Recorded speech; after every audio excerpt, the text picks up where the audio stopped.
இல்ல இங்க பாருங்க, எங்களுடைய தலைவருக்கு வந்தது விட்னஸ் சம்மன். உங்க எல்லாருக்கும் தெரியும். உள்ள நடந்த விசாரணை உள்ள என்ன நடந்ததுன்ற தெரிவிக்கிறது அது மாண்பாக இருக்காது. கரூர் சம்பவத்தை பொறுத்தவரை எல்லாருக்கும் நாங்க பல தடவை சொல்லிட்டோம். தமிழக மக்கள் எல்லாருக்கும் தெரியும் அங்க என்ன நடந்துச்சு. ஒண்ணுல ஒரு சிம்பிள் உதாரணம், 607 காவல்துறை காவலர்கள் அங்க டிப்ளாய் பண்ணியிருந்தோம்னு சொல்லி சிஎம் சொல்லியிருந்தார். 607, அதாவது சும்மா குத்து மதிப்பால் 607 காவலர்கள் சட்டசபையில் சொல்லியிருந்தாரு. திரு டேவிட்சன் அவர்கள் 500 காவலரும் சொல்லியிருந்தாரு.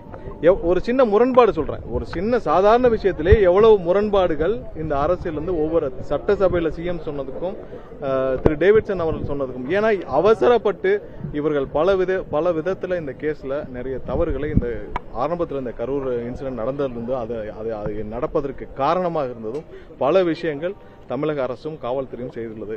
அது சம்பந்தப்பட்ட எல்லா விஷயத்தையும் எங்களால் முடிந்த அளவு நாங்கள் கொடுத்திருக்கிறோம்.